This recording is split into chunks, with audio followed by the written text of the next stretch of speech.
আমার নাম ভোলানাথ মাঝি। আপনাদের সংস্থার পক্ষ থেকে এই নীল সরস্বতী পুজো ছাড়া আর কি কর্মসূচি রেখেছেন?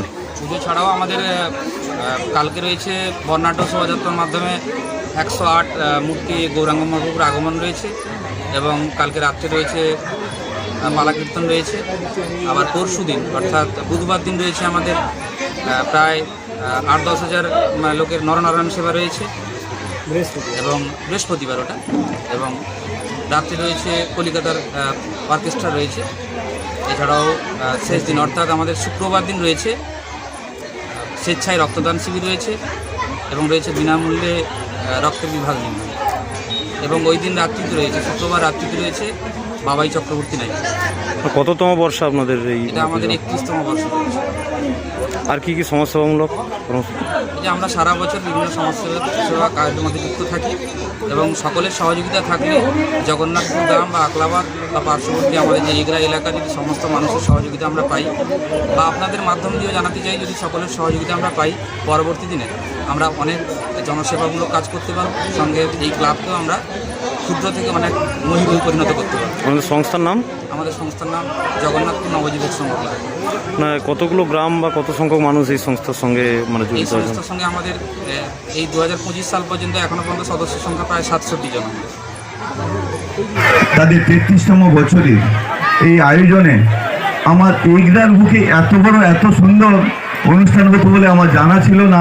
ওনারা যেতেন প্রত্যেকটি বছর হয়তো নীল সরস্বতী মায়ের পুজো বলে বলতেন, আমার কিঞ্চিত সাহায্য একটু দিতাম, ওনারা চলে আসতেন এবং তার পরের দিন নিয়মিতভাবে প্রসাদ। আমি নিজেই ভাগ্যবন্ত মানুষ, বা আমি নিজে গর্ববোধ মনে করছি যে আমার মতো সাধারণ মানুষকে ওনারা এই স্থানে এনেছেন, বা এই স্থানে এসে নিজে খুব আনন্দ অনুভূত করছি যে এইরকম একটা সুন্দর পরিবেশ আমাদের এগরার উপরে হয় আমার জানা ছিল না। আমি খুব আনন্দিত যে আপনারা সকলে ভক্তমণ্ডলী এসছেন। আমার এই বক্তব্যের মধ্যে কোনো ইয়ে নেই, কিন্তু যখন নাম ছিল বা নাম চলছিল, কীর্তন সম্প্রদায়কে যে নাম শুনছিলেন, সেটাই হচ্ছে মহামন্ত্র। আমাদের সাধারণ বক্তব্য আপনার হয়তো ভালো লাগবে না, তবুও ঈশ্বরমুখী মানুষ আমরা, ঈশ্বরের গান, ঈশ্বরের নাম গান, ঈশ্বর নিয়ে চলি। অতএব আপনারা সকলে এসছেন, আমি খুব আনন্দিত গর্বিত মনে করছি। যাই হোক, সকলকেই আমার প্রণাম ও অভিনন্দন ও শুভেচ্ছা জানাই। এই নবযুগ সংঘের তারা যুব সংঘ, তারা এইভাবে যে আয়োজন করেছেন, তারা পুজো পাঠের সঙ্গে নামযজ্ঞের রেখেছেন। আগামী দিনে এই স্থানে মনে হয় যতদূর সম্ভব 24 পর বা 56 মাদলে পরিণত হবে। এই স্থান একটা তীর্থস্থান হয়ে উঠবে। আজ বৃন্দাবন ধামে মনে হয় ভগবান নেই, এখানেই এসে পৌঁছেছেন, বৃন্দাবন ধাম করেছেন। তাই খুব আনন্দ লাগছে যে আমি নিজে কি বলবো, শুধু মানুষ হয়ে পৃথিবীতে এসেছি।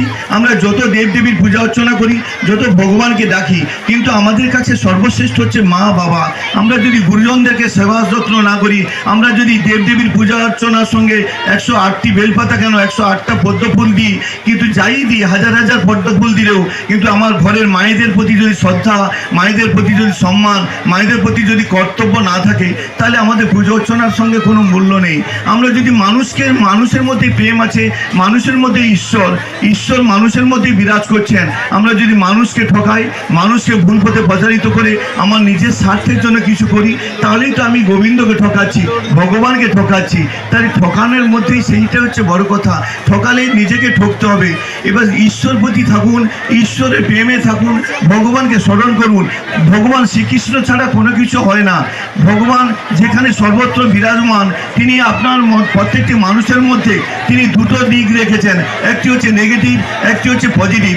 এবার নেগেটিভ আপনি গ্রহণ করতে চাইলে ভগবান আপনাকে নেগেটিভে নিয়ে যাচ্ছেন, কিন্তু তার ফলটা বিপরীত পাচ্ছেন। কিন্তু পজিটিভ যখন আপনি নিচ্ছেন, আপনাকে পজিটিভে নিয়ে যাচ্ছেন, আপনি একদম আধ্যাত্মিক জীবনে ফিরে ঈশ্বরের লাভ করে আপনি নিজে একদম গোলক ধামে পৌঁছতে পারবেন। জানি না গোলক ধামে পৌঁছানো যাবে কিনা, তবু আমাদের মনটাকে পরিষ্কার রাখা। আমরা নিয়মিত কর্মের মধ্যে জীবনযাত্রায় আমরা কখনো মিথ্যা কথা বলছি, কখনো মিথ্যার আশ্রয় নিচ্ছি, কিন্তু সেই সমস্ত জন্যই আমরা সব সময় যত যাই করি না কেন, নামের মধ্যে কোনো কিছুই নেই। আমরা সবই কিছু নিমিত্ত মাত্র। ভগবান শ্রীকৃষ্ণের নাম, ভগবান হচ্ছে সর্বশ্রেষ্ঠ, তার নাম সর্বশ্রেষ্ঠ। শয়নে স্বপনে যখনই কিছু থাকুন না কেন, যে কোনো মুহূর্তে, কোনো সূচি নয়, কোনো সূচি নিয়ে কথা নয়। আপনি সর্বদা সব সময় আপনি অসুচি আছেন, নাম করবেন না তা নয়, সব সময় ঈশ্বরের নাম করতে থাকুন। তার নির্দেশ ছাড়া একটি গাছের পাতা নড়ে না, এই গাছ থেকে ও গাছের ডাল পাখি যায় না, তাহলে আমরা তাকে বাদ দিয়ে আমাদের নিজেদের কিছু ভাববো কি করে? যারা যে মানুষের জীবনটা অহংকারে, আমাদের অর্থ কিছু হয়ে গেছে, আমি কিছু রূপ যৌবন, আমি কিছু শিক্ষা অর্জন করেছি, সেইটা নিয়ে অহংকার। অহংকার কোনো মানুষের টিকে নেই, অহংকার বংশ রাজার টিকে নেই, অহংকার রাবণ রাজার টিকে নেই, অহংকার দুর্যোধনের টিকে নেই। তো তাহলে আমাদের অহংকার, মানুষের জীবনে কোনো অহংকারের মূল্য নেই। মানুষের মধ্যে সবাই আমরা একটা পরিবারের মধ্যে মানব জীবন আমরা ধারণ করেছি, আমরা সনাতন ধর্মীয় মানুষ, আমাদের কাছে ভগবান ঈশ্বরই হচ্ছে সর্বশ্রেষ্ঠ, আমাদের সর্বশ্রেষ্ঠ হচ্ছে গীতা, গীতা হচ্ছে ভগবানের শ্রীকৃষ্ণ অমৃত মুখমিষ্ট বাণী। অতএব আমি যেখানে যাই না কেন গীতার সঙ্গে নিয়ে যাই, এবং আগামী দিনে কচিকাচাদের শিক্ষাই আনে চেতনা, এই শিক্ষার সামগ্রীটুকু নিয়ে যাই। জীবনটা দেখুন, আজকে আমরা অহংকারের বশত কত কিছু করে যাচ্ছি। আপনি সব কিছু বলছেন আমার সংসার, আমার সংসার বলে আপনি গড়ে তুললেন, কিন্তু যখনই বৃদ্ধ বয়স হয়ে যাচ্ছে, কিছু কিছু ফ্যামিলি আছে দেখুন যে তারা বৃদ্ধ বাবা মা একটা কোণার মধ্যে আছেন, তারা কত কষ্টে আছে, সেইখানে বিছানার মধ্যে আপনি সেই বৃদ্ধ মা বাবা যারা আছেন, এবার তারাই একমাত্র